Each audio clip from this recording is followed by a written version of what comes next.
ভগবানের সঙ্গে যদি সম্পর্কটা আমার এরকম গাঢ় না হয়, ভগবান বলে দিতে বাড়ি ছেড়ে দাও, সংসার ছেড়ে দাও। ভগবান বারবার বলছেন সংসার ধর্ম পরম ধর্ম, কিন্তু কি বললেন? সংসারে তুমি ডুব দিবে। শ্রীরামকৃষ্ণ বলেছে নৌকা জলে ভাসে, জলে ডুবে না। ডুবে কখন? ফোটা হলে। তাই সাবধান, সংসার তুমি করো, তুমি ডুব দিও না।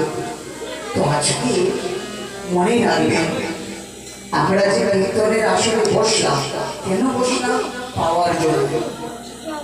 তো জীবনে ভগবানের সঙ্গে সান্নিধ্য লাভ না করলে, হরি কথামৃত না হলে সম্বন্ধ হবে না, যোগাযোগ হবে না, দেহ তো ছেড়ে যাবে। তো আজকে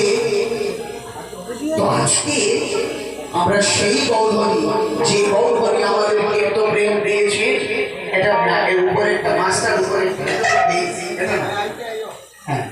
এটা নিচে মাস্টার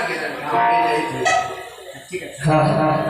তো বলছি এটা কাজ করো একটু। তো বলছি এইভাবে আমাদের সম্বন্ধ করতে হবে গৌরহরির সঙ্গে।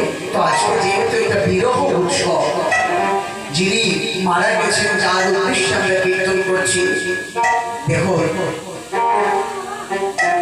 আমি আমার জীবনে, এই ছোট্ট জীবনে ওনাকে আমি বহু বছর আগে দেখেছিলাম, হয়তো আমার মনে নয়, কিন্তু কোনো এক কারণবশত আজ থেকে কয়েক মাস আগে আমি চেরাগে এসেছিলাম। আমি আমার এক শিষ্য বাড়ি থেকে আসার পথে চেরাগে এসেছি। ওই এসে কি মনে হলো, বললাম আমার দিদির বাড়ি থেকে একটু আসি। আমরা এসছি, এই ঘরের ভেতরে বসে অনেকক্ষণ আমরা কথা বলেছি। উনি ছিলেন, উনি তখনও আমার সঙ্গে কীর্তন নিয়ে আলোচনা করেছেন। তোমার দাদুর কীর্তন দেখেছি, কত কিছু। দেখুন, হয়তো আমি না আসলে ওনার সঙ্গে আমার এই কথাগুলো হতো না, কিন্তু কতটুকু ভাগ্যবতী মনে করে এইরকম হয় আপনারা বলেন। মানুষ 3 বছর 4 বছর বিছানায় পড়ে থাকে, 5 বছর 10 বছর দেহ পচে যায়, এইরকমও তো হয়। কিন্তু যিনি শিক্ষা দিলেন যে কত সুন্দর, কতদিন কি আরে মন কষ্ট পেলেন না, সবাইকে কাঁদিয়ে, সবাইকে ফাঁকি দিয়ে, সবার থেকে বিদায় নিয়ে চিরজীবনের মতো চলে গেলেন।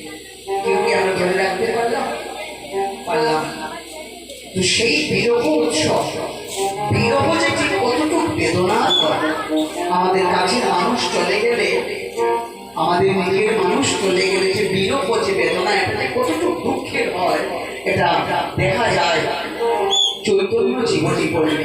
যেদিন মহাপ্রভু নবদ্বীপ ছেড়ে চিরজীবনীর মতো চলে গেছিলেন সন্ন্যাসী, যেদিন বৃন্দাবন ছেড়ে কৃষ্ণ মথুরায় গেছিলেন, সেই মাথুর রায়মাদিনী রাধারানী 100 বছর কেঁদেছেন কৃষ্ণের জন্য।